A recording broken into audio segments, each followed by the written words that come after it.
하나님의 말씀 마가복음 14장 1절로 9절 말씀입니다. 마가복음 14장 1절로 9절 한 절씩 교독하고 9절은 함께 읽도록 하겠습니다. 이틀을 지나면 유월절과 무교절이라 대제사장들과 서기관들이 예수를 궤계로 잡아 죽일 방책을 구하며 가로되 민요가 날까 하노니 명절에는 말자 하더라. 예수께서 베다니 문둥이 시몬의 집에서 식사할 때 한 여자가 매우 값진 향유 곧 순전한 나두 한 옥합을 가지고 와서 그 옥합을 깨뜨리고 예수의 머리에 부으니 어떤 사람들이 분내어 서로 말하되 무슨 의사로 이 향유를 허비하였는가? 이 향유를 300데나리온 이상에 팔아 가난한 자들에게 줄 수 있었겠도다 하며 그 여자를 책망하는지라. 예수께서 가라사대 가만두어라. 너희가 어찌하여 저를 괴롭게 하느냐? 저가 내게 좋은 일을 하였느니라. 가난한 자들은 항상 너희와 함께 있으니 아무 때라도 원하는 대로 도울 수 있거니와 나는 너희와 항상 함께 있지 아니하리라. 저가 힘을 다하여 내 몸에 향유를 부어 내 장사를 미리 준비하였느니라. 다같이요 내가 진실로 너희에게 이르노니 온 천하에 어디서든지 복음이 전파되는 곳에는 이 여자의 행한 일도 말하여 저를 기념하리라 하시니라. 아멘.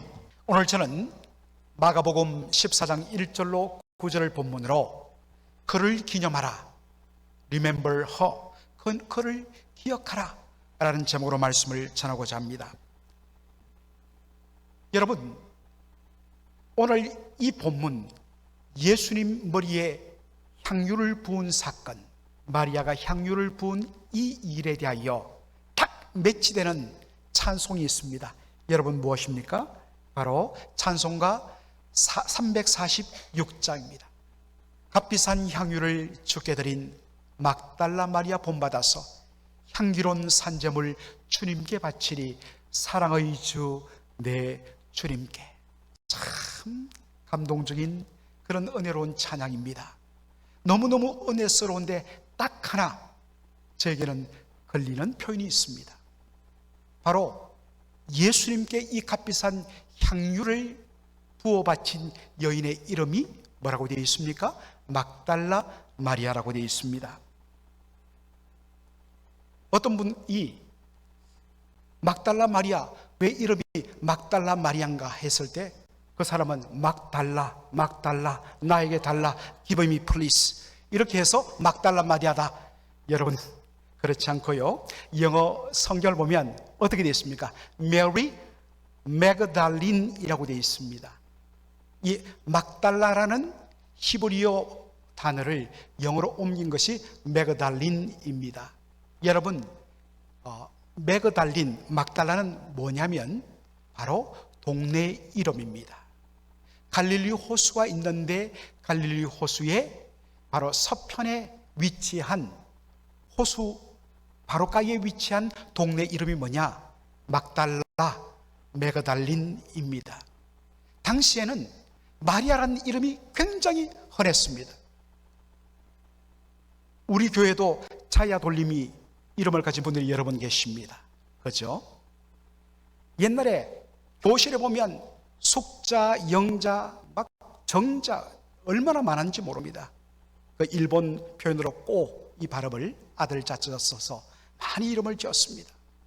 그래서 마찬가지로 예수님 당시에는 마리아라는 이름이 얼마나 많은지 모릅니다. 어느 이민 지역의 식당에서 종업원이 전화를 받아서 저 여기 목사님 안 계세요 하니까 5분이 네 하면서 돌아봤다고 이야기를 하죠. 예, 마리아가 굉장히 많았습니다. 그러다 보니까 이름을 구분해야 할 필요가 있어서 그 사람 이름 앞에 출신 지역 동네를 붙여서 막달라 마리아라고 한 것입니다. 여러분, 요한복음 12장에 보면 향유 옥합을 깨어뜨려서 예수님의 머리에 부은 그 여인의 이름 누구입니까? 마리아인데 그 동네가 베다니입니다. 그래서 정확하게 말하면 베다니 마리아가 되는 것입니다. 오늘 본문에 보면 바로 마리아가 그 값비싼 향유를 깨뜨려서 예수님의 머리에 부은 사건을 다루고 있습니다. 그런데 마태복음 14장 3절 보면 이 사건이 일어난 곳을 이렇게 표현합니다. 예수께서 베다니 문둥이 시몬의 집에서 식사할 때에 이 사건이 일어났다고 했습니다. 누구 집에서 일어났다고요? 베다니 문둥이, 요즘에는 나환자로 바꿔야 됩니다. 베다니 나환자 시몬의 집에서 식사할 때 이 사건이 일어났다. 그런데 이 똑같은 사건을 기록한 요한복음 12장에 보면 이렇게 되어 있습니다. 유월절 여세전에 예수께서 베다니에 이르시니 이곳은 어디라고요? 예수께서 죽은 자 가운데서 다시 살리신 나사로가 사는 곳이라, 나사로의 집이라고 말합니다. 똑같은 베다니 동네인데 마가복음 14장에는 베다니 나환자 시몬의 집이라 되어 있고, 요한복음 12장에 보면 베다니 죽었던 자 다시 살아난 나사로의 집이라고 되어 있습니다. 이것을 어떻게 해결할까요? 제임스 에드워즈라는 신약학자가 이것을 잘 풀어주죠. 아마도 여기 나환자 시몬이란 이분은 나사로의 아버지였을 것이다. 이분이 한때 나병에 걸렸다가 치유받고 회복되었다. 그런데 여러분들, 우리가 보통 나병, 문둥병 하면 소록들을 떠올리지요. 그래서 막 손이 일그러지고 코가 문드러지고 살이 썩어가는 그런 끔찍한 모습을 가진 병을 우리는 떠올립니다.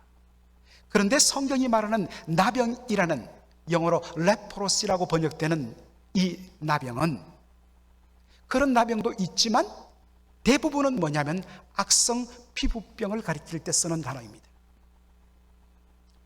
그러니까 악성 피부병에 걸렸다가 이 시몬이 나은 거예요. 그러다 보니까 사람들이 그것을 기억하고 시몬을 물어보면, 아, 그거 왜 있잖아, 그 베다니에 사는 그 예전에 악성 피부병 걸렸다가 나은 그 사람 시몬. 그래서 그 사람의 집을 떠올릴 때마다 베다니 나병 환자 시몬의 집이라고 사람들이 부르기 시작한 것입니다. 바로 그 사람의 자녀가 나사로, 마르다, 마리아가 된 것입니다. 요한복음 11장에 보면 어떤 일이 일어났죠? 나사로가 병들어 죽게 돼요. 그런데 예수님이 찾아가셔서 무덤을 향하여 나사로야 나오라, 말씀 앞에 나사로가 다시 살아나 가족의 품에 안기죠. 마르다와 마리아가 얼마나 기쁘고 고마웠는지, 예수님 너무 감사해서 예수님을 위하여 큰 잔치를 베풀고 사람들을 초대하여 식사를 대접하는 자리였습니다. 그런데 식사 중에 어떤 일이 일어납니까? 한 여자가 매우 값진 향유, 곧 순전한 나드 한 옥합을 가지고 와서 그 옥합을 깨뜨리고 예수님의 머리에 부었다 했습니다. 순전한 나드란 말은, 이 나드라는 인도에서만 나는 식물에서 추출한 아주 향기로운 그런 액체를 말합니다. 조금씩 모아서 옥합, 정확히 말하면 옥이 아니라 바로 대리석으로 만든 목이 길쭉한 그 병 속에 그것을 한 방울씩 한 방울씩을 담아서 꽉 채웁니다. 근데 너무 비싸요. 이 작은 한 병에 300데나리온의 가치가 있습니다. 당시 노동자의 하루 품삯이 평균 한 데나리온이었습니다. 그렇다면 300데나리온이라는 것은 뭐겠습니까? 안식일 날 쉬는 것 빼고 나머지 300일 동안 꼬박 1년 내내 일하여 모은 돈이 뭐냐? 300데나리온입니다. 그러니까 제법 가치가 있습니다. 그것을 깨트려 예수님의 머리에 부었습니다. 그런데 여러분, 마가복음 14장 3절에 보면 예수님의 머리에 향유를 깨트려 부은 이 여인이 누구라고 되어 있습니까? 누구라고 되어 있죠? 한 여자가. 그런데 여러분, 같은 사건을 기록한 요한복음 12장에 보면 어떻게 되어 있습니까? 마리아는 지극히 비싼 향유 곧 순전한 나드 한 근을 가져다가 예수님 부었다라고 되어 있습니다. 마리아가 했습니다. 여러분, 질문이 생기지 않습니까? 왜 마가는 마리아를 그 이름을 언급하지 않고 한 여자가 했다고 그렇게 표현했을까? 궁금하시죠? 여러분, 이 대답은 제가 마지막 부분에 밝히도록 하겠습니다. 이 여인이, 마리아가 그 비싼 향유 옥합을 깨뜨려 예수님의 머리에 완전히 붓는 것을 본, 이 장면을 본 사람들이 보인 반응이 무엇입니까? 마가복음 14장 4절로 5절 우리 다 같이 한번 읽어볼까요? 어떤 사람들이 분내어 서로 말하되 무슨 의사로 이 향유를 허비하였는가? 이 향유를 300데나론 이상에 팔아 가난한 자들에게 줄 수 있었겠도다 하며 그 여자를 책망하는지라. 마가복음에 보면 어떤 사람이 책망했다고 되어 있는데, 같은 사건이 기록된 마태복음 26장에 보면 예수의 제자들이 분내어 말했다라고 되어 있습니다. 예수님의 제자들이 이 여인에 대하여 일제히 책망하고 꾸중합니다. 아니, 이 비싼 향유를 팔면 300데나리온 더 이상의 돈이 나오는데 차라리 이것을 팔아서 가난한 자들에게 빵을 사주면서 그들을 구제하는 것이 더 옳은데 이것을 그냥 예수님 머리 위에 부어서 한 2, 3일만 지나면 향기가 사라지고 마는, 이것을 예수님에게만 했다고 이 여인을 책망했습니다. 여러분은 제자들의 반응이 어떻다고 생각하십니까? 여러분, 한편 제자들의 이러한 책망은 일견 옳습니다. 여러분, 전주에 가면 전주 안디옥 교회라고 있습니다. 그런데 이 교회는 일명 깡통교회라고 불립니다. 그래서 전주에 도착하셔서 여러분이 전주 안디옥 교회 가십시다 하면 택시 기사들이 잘 모를 수 있습니다. 그러나 깡통교회 갑시다 하면 그 교회예요. 여러분 모십니다. 왜 깡통이냐? 여러분들 여기에 예전에 한국에서 군대 생활 하셨던 분들은 보았을 것입니다. 바로 6.25 후에 미군들이 쓰던 그 깡통, 바로 막사입니다. 양철로 만든 막사, 그것을 어디에서 구해 와갖고 실어와서 그 안에 예배당으로 꾸민 것입니다. 여러분, 양철 지붕 얼마나 햇빛을 잘 받는지 우리 과테말라 단기 선교하는 분들은 잘 보셨을 것입니다. 사람들이 가난해서 집을 지을 형편이 못 되니까 쉽게 양철을 가지고 지붕을 그냥 올립니다. 교회도 다 양철 지붕이에요. 그래서 예배당에서 예배를 드는데 갑자기 비가 내리는데 그 양철 지붕에 비가 맞으면서 타닥타닥타닥타닥 예배를 드릴 수가 없습니다. 그리고 낮이면 얼마나 햇빛을 받는지 너무너무 덥고, 그리고 겨울에는 차가운 바람이 통과되면서 얼마나 그 안에 공간이 추운지, 이게 바로 양철 지붕, 양철 막사입니다. 그런데 이것을 예배당으로 쓰는 거예요. 지금도 있습니다. 여러분, 왜 안디옥 교회는 깡통 막사를 예배당으로 고집할까요? 교회 돈이 없어서? 그렇지 않습니다. 여러분, 저 교회 현재 성도 수가 3,000명이 넘습니다. 전주에서 3,000명이면 서울로 따지면 거의 2만 명, 3만 명 해당됩니다.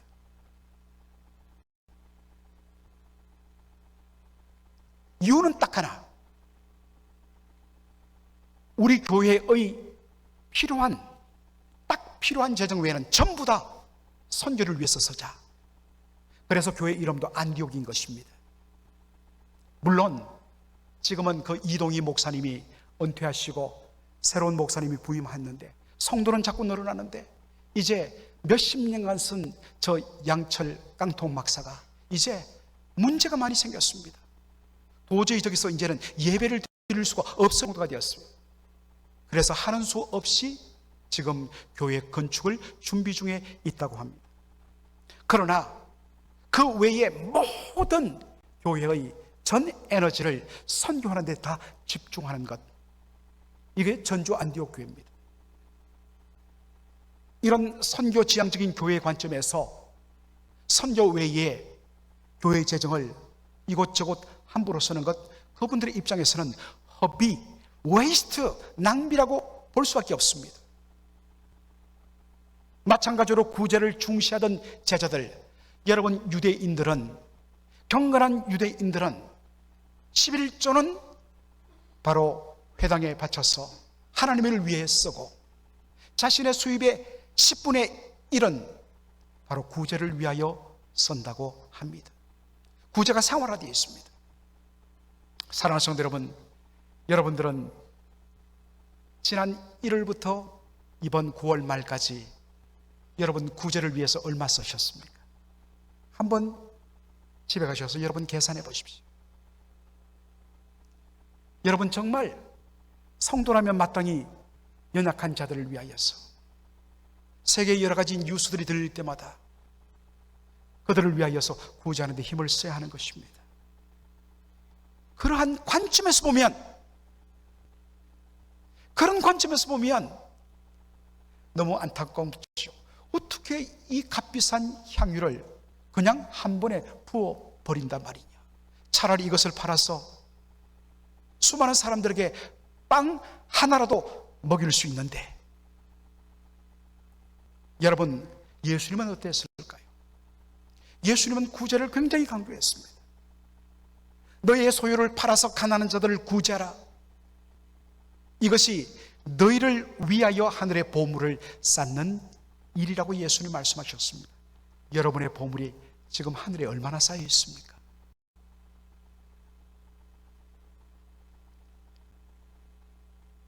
우리 교회가 이번에도 안수집사 2분을 세웠습니다. 여러분, 안수집사의 이 제도의 기원은 어디에 있을까요? 바로 초대교회의 구제와 관련되어 있습니다. 사도행전 6장에 보면 초대교회에서 구제 때문에 싸움이 일어났습니다. 팔이 안으로 굽는다고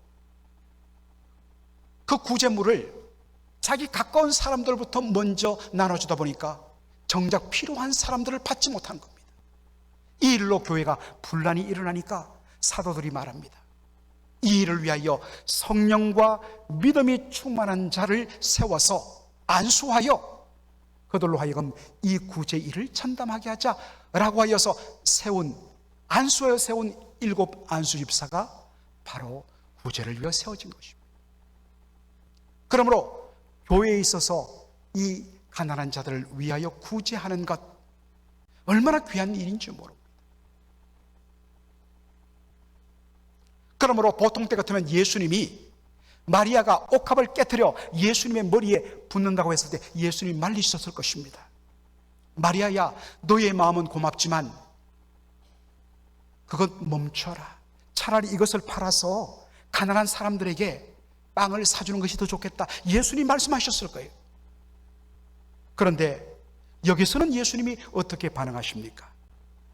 마태복음 14장 6절로 8절 말씀, 예수께서 가라사대 가만두어라. 너희가 어찌하여 저를 괴롭게 하느냐. 저가 내게 좋은 일을 하였느니라. 가난한 자들은 항상 너희와 함께 있으니 아무 때라도 원하는 대로 도와줄 수 있거니와 나는 너희와 항상 함께 있지 아니하리라. 저가 힘을 다하여 내 몸에 향유를 부어 내 장사를, 내 장례를 미리 준비하였느니라. 예수님 말씀하셨습니다. 예수님은 이 여인이 나에게 좋은 일을 했다, 이 여인이 한 것은 나의 장례를 미리 준비하기 위하여 한 것이라고 말씀하십니다. 여러분, 이 값비싼 향유는 무엇을 위하여 쓰일까요? 이 향유의 바로 용도는 죽은 시신의 몸에 바른 데 쓰이는 것입니다. 사람이 죽고 조금 지나면 몸에서 그 썩는 시신의 부패하는 냄새가 납니다. 그것을 방지하고 시신이 빨리 썩지 않도록 하기 위해서 정말 가족들이 그 돌아가신 분을 사랑하여서 마지막 예를 갖추는 심정으로 그 값비싼 향유를 사서 몸에 발라주는 것입니다. 그런데 아무리 바르고 싶어도 바를 수 없는 대상이 딱 하나 있습니다. 그것은 뭐냐? 바로 죄인으로서 처형당한 죄인은 그 몸에 향유를 바를 수 없게 되어 있습니다. 여러분, 이 향유 부은 사건이 언제 일어납니까? 마가복음 14장 1절에 보니까 이틀이 지나면 유월절과 무교절이라 대제사장들과 서기관들, 율법학자들이 예수를 괴계로 흉계로 잡아 죽일 방책을 구하며 그들이 모의합니다. 어떻게 하면 이 예수를 잡아 죽일까? 이것이 예루살렘에서 일어난 일인데 지금 마리아가 사는 곳은 어디입니까? 베다니입니다. 베다니는 바로 예루살렘부터 얼마 떨어지지 않은 가까운 동네입니다. 그러니 예루살렘에서 지금 대제사장들과 서기관들과 장로들이 예수님을 죽일 흉계를 꾸미는 그 모든 것을 다 듣게 된 것입니다. 마리아가 봤을 때 지금 예수님 앞으로 죽음의 그림자가 다가오는 것을 느끼지 않을 수가 없었습니다. 만일 저렇게 예수님이 잡혀 죽으면 예수님은 처형당한 죄인의 몸이 되어서 향유를 바를 수 없습니다. 그래서 생각합니다. 혹시 모르니까 예수님의 몸에 미리 향유를 바르자. 이것을 아신 예수님께서 뭐라고 말씀하십니까? 저는 나에게 좋은 일을 행했다. 저는 미리 나의 장래를 위하여 한 것이다 라고 예수님 말씀해 주십니다. 사랑하는 성도 여러분, 우리가 살아가면서 우리 나름대로 가지는 가치관이 있습니다. 통용되는 관습이 있습니다. 그러나 어떤 경우에 그것이 다 통하지 않는 부분이 있습니다. 어떤 경우에는 예외적이고 특별한 익셉셔널 케이스가 있습니다. 그것을 가지고 싸잡아서 함부로 우리는 우리의 잣대로 판단하면 안 된다는 것입니다. 어떤 의미에서 우리의 문제는 모든 것을 나의 관점에서, 나의 중심에서 모든 것을 바라보고 해석하고 이것은 옳으니 틀리니 하면서 쉽게 단정하고 비판하다 보니까 어떤 의미에서는 신앙 공동체 안에서도 불편한 일이 일어납니다. 무엇보다 먼저 해야 할 것은 여유입니다. 저 사람 왜 저렇게 행동하지? 라는 것이 아니라 저 사람 나름대로 저렇게 말하고 행동하는 데는 이유가 있을 거야 라는 바로 한 호흡을 여러분 크게 쉬고 여러분 기다려주는 그런 여유로움이 필요한 것입니다. 너무나 쉽게 우리는 너무나 급하게 쉽게 반응합니다. 저 사람에게는 저런 이유가 있었을 거야. 그리고 그것을 그 사람이 말할 때까지 기다려줘야 됩니다. 추궁해서는 안 됩니다. 언제나 그 사람의 입장에서, 그래서 굳이 우리가 understanding, 누구 아래 서서 바라보는 그것이 이해다, 이런 어떠한 설명이 굳이 필요 없더라도 언제나 어떤 사람이 예외적이고 특별한 어떤 반응을 보일 때 여러분 곧바로 반응하지 말고 기다려주고 저 사람에게는 나름대로의 사정이 있었을 거야 라고 하는 그런 여유로움이 우리에게는 필요한 것입니다.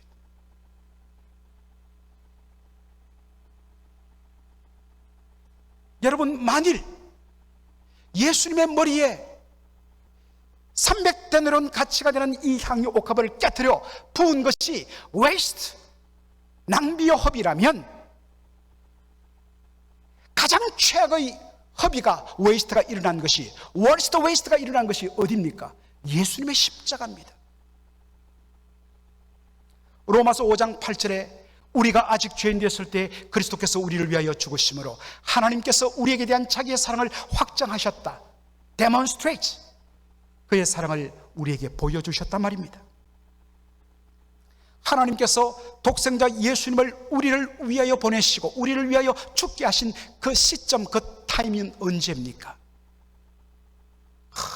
보니까 이제 좀 정신 차렸네, 이제 좀 사람 되어가네, 이제 조금 바르게 살려고 몸부림치네. 자, 나의 아들 예수 준비됐지? 가. 아니었어요. 언제예요? We were still sinners. Still sinners. 아직도 죄인이었을 때, 여전히 죄인이었을 때, 10절에 보니까 여전히 하나님의 enemy, 원수 되었을 때, 전혀 정신 못 차렸을 때에, 그럼에도 불구하고 하나님은 당신의 사랑하는 아들을 보내시고 우리를 위하여 죽게 하셨다는 것입니다. 죄인을 위하여, 원수를 위하여 여러분 같으면 여러분 자신 내어놓겠습니까? 어림없지요. 왜냐? 그것만큼 최악의 worst waste는 없기 때문입니다. 어떤 신학자가 이 구절을 설명하면서 정말 제가 가슴에 저리는 그러한 영어 표현, 너무나 쉽지만 세상에 이것만큼 명확한 복음의 표현은 없다라는 것을 쓰는 것을 봤습니다. It는 the cross of Jesus Christ. 예수님의 십자가는 It is the worst waste in the universe. Universe, 우주 안에서, 이 온 세상 안에서 가장 최악의 웨이스트가 뭐냐? 예수님의 십자가였다는 것입니다. 왜 말도 안 되는 우리를 위하여 말도 안 되는 그런 허비, 웨이스트를 하셨습니까? 하나님의 대답은 이겁니다. 너를 사랑하니까. 우리 이민자들 정말 보따리 2개 들고 정말 돈에 몇백 불 들고 30년, 40년, 50년에 오셨지 않습니까? 아침 7시부터 밤 7시, 8시까지 뼈 빠지게 하루 종일 일하고. 왜 그렇게 고생하셨죠? 우리 자식들 잘 키우기 위해서. 여러분, 그렇게 애를 쓰면서 언젠가 이놈들이 나를 알아주겠지, 내 노후의 투자를 위하여서, 보험 들기 위해서, 호강받기 위해서 나 이거 고생한다? 그런 부모 없습니다. 이유는 하나, 내 자식이니까, 사랑하니까. 그런 사랑을 받은 사람이 해야 할 일은 무엇입니까? 마땅히 그 부모의 그 사랑을 아는 자식이라면, 부모는 원래 그러는 거니까 그렇지 하지 않습니다. 가만히 둬도 우리 부모님들 지금 보니까 다 잘 챙기더라고요. 그래서 저는 소망이 생겼습니다. 왜냐니까 딸만 넷이기 때문에. 물론 그거 바라보고 하는 것 아니죠. 사랑하는 성도 여러분, 그러한 놀라운 사랑을, 우리를 위하여 자신의 아들을 깨트려 피 뿌려 우리를 위하여 주신 그분을 위하여 우리가 해야 할 일은 내가 가진 옥합을 깨트리는 것입니다. 여러분, 우리 교회 성도들 다 여유 있지 않습니까? 여러분은 그 옥합을 여러분의 무덤에 가져가려고 하고 계십니까? 여러분은 주님을 위하여 옥합을 깨트려 본 경험이 있습니까? 깨트리셔야 됩니다. 깨트리지 않고 누구는 안 한다고 말하지 마세요. 오직 주님과 나의 관계 속에서 말할 수 없는 그 놀라운 은혜를, 아들을 깨트려 주신 그분의 은혜 무엇으로 보답할꼬? 주님, 적지만 저의 옥합을 깨트려 드립니다. 이것이 우리의 마땅한 신앙 고백 아니겠습니까?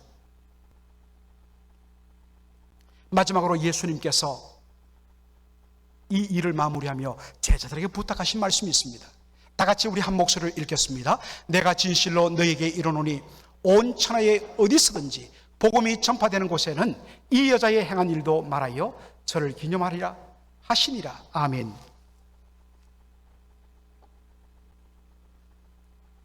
여러분, 복음이 어디까지 전파됩니까? 예루살렘과 온 유대와 사마리아와 땅끝까지. 그러니까 온 천하, 주의 복음이 전하지 않는 곳이 없지요.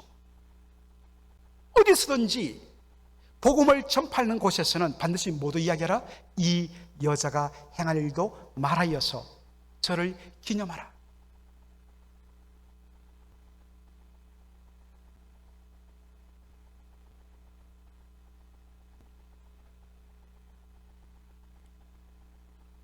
레온 모리스라는 신약학자가 사복음서를 쭉 살피다가 놀라운 관찰을 우리에게 제공합니다. 그게 뭐냐면 마가복음, 그리고 똑같은 본문이 마태복음에도 기록되는데 마태복음과 마가복음에는 여러분 예수님 뭐라고 이야기하십니까? 복음이 전파되는 곳마다 이 여자의 행한 일도 말하여 저를 기념하라 라는 표현이 나옵니다. 그런데 문제는 이 여자의 이름이 소개됩니까? 안 소개됩니까? 소개 안 돼요. 한 여자예요. 이 여자예요. 그런데 같은 사건이 기록된 요한복음에 보면 여러분 예수님의 머리에 향유 옥합을 깨뜨려 부은 여인의 이름이 누구라고 되어 있습니까? 마리아라고 되어 있습니다. 그런데 요한복음 12장에 보면 온 천하에 어디서든지 복음이 전파되는 곳에는 이 여자의 행한 일도 말하여 저를 기념하라 라는 말씀이 나오지 않습니다.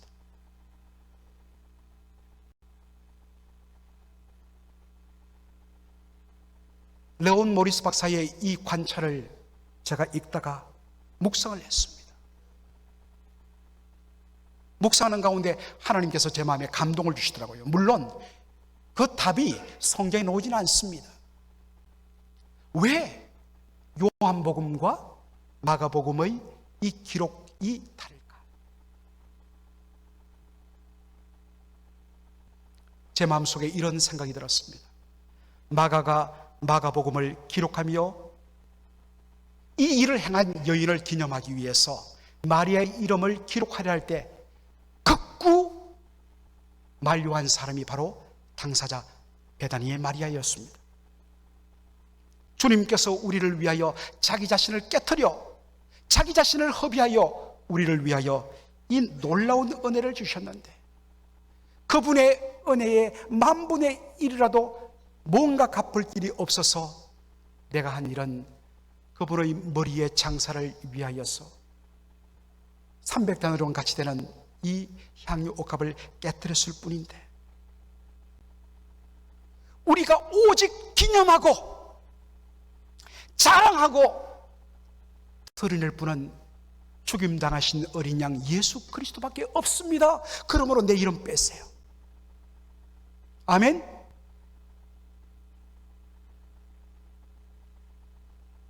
여러분, 이것이 우리가 본받고 따라가야 할 진정한 섬김 모습 아닙니까? 주님을 위하여 조금 한 것 가지고 그것 누가 알아주지 않으면 자기 이름 한자가 빠지면 막 그것 때문에 삐지고 섭섭해지고 이것이 우리의 현주소가 아닌지.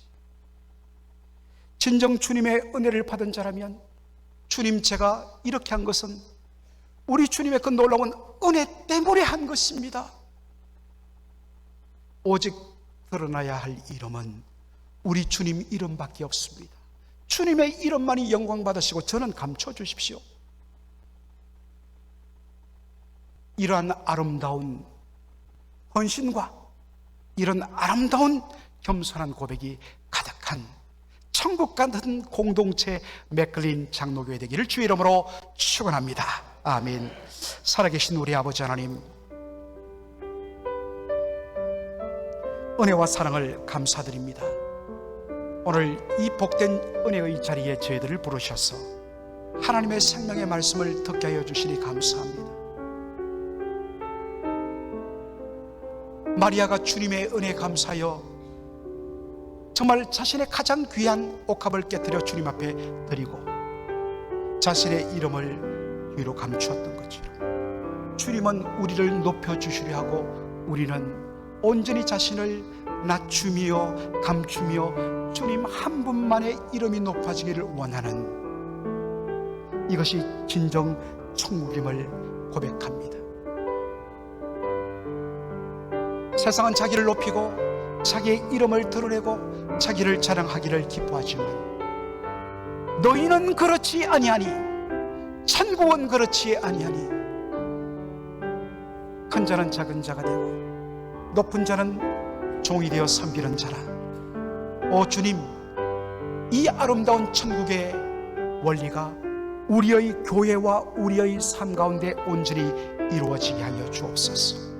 상대방에 대하여 단정적으로 쉽게 판단하는 어리석음을 내려놓게 하여 주시고 기다리며 이해하고 품어주는 아름다움이 우리 맥클린 한인 장로교회 이 천국 공동체 위에 넘치게 하여 주시옵소서.